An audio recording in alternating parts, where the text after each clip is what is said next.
ไอ้ส่วนค่าไม่ได้ดีป้ายก็เขามาเฮ็ดข้าวผัดไข่นี่ค่ะนะข้าวโคกไข่ไก่นี่ค่ะนี่มีหอม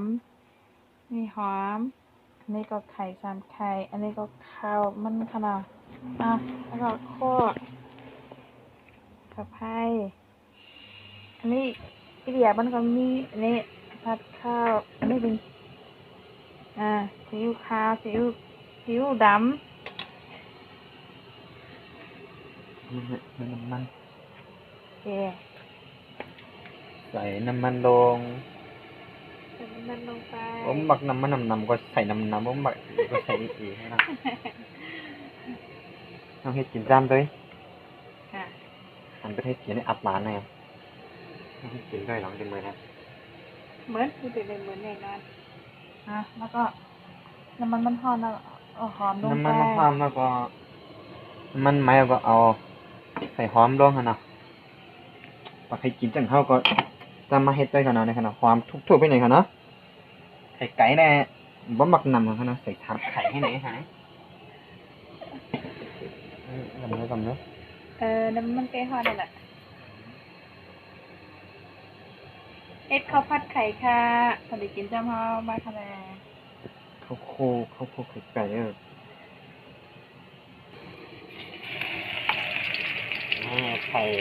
ไข่หอมนะครับไข่หอม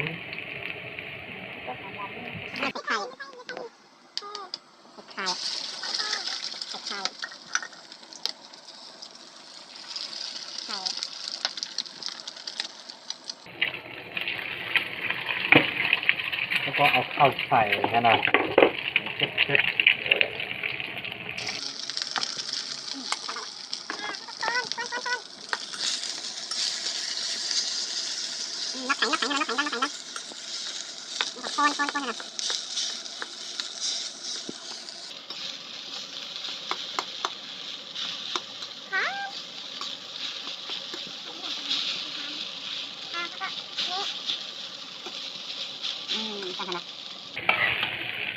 ก็ใส่อันนี้ค่ะเนาะ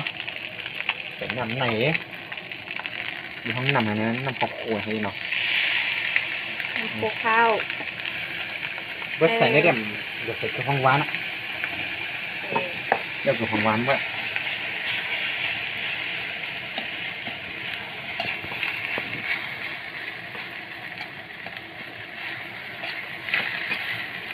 หอม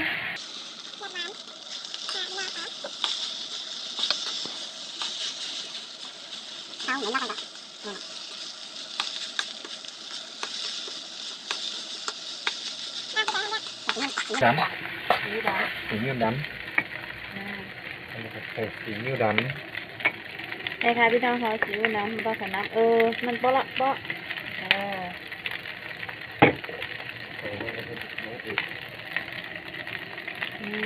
มันจะผสมหน่อยค่ะผสมยิ่งนี่ค่ะมันจะได้ยิ่งพร้อมน้ำก็มันเข้ากันดี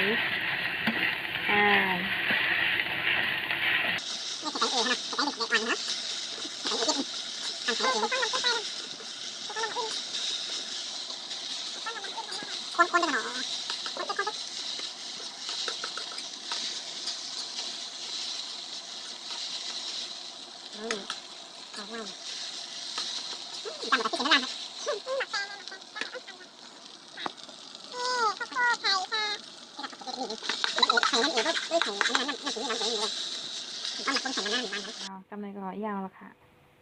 เธอก็มันไหนห้างมาไหนโอเคห้างอะไรยินก็ใส่สีนิ้วดำน้ำหนักยินผมใครกินสีนิ้วดำก็มีพองมีพักกี้อ่อยแห่หอมเดี๋ยวหอมไม่เก่ามันเดี๋ยวหวานเธอจำยินไงนี่นี่ว่าผมมักแต่งข้าวนะเนี่ยเรียบร้อยเข้มแล้วบอกกินหวานใหญ่เงาเด้เป็ดป้อกันนายกันไล่เฮ็ดกันมันหยาบขนาดง่ายๆค่ะเนาะนี่ค่ะนี่นี่นะคะนี่ค่ะมันตั้งเนื้อลานะคะนี่แล้วก็ค่อยๆมาปองออกไปค่ะนี่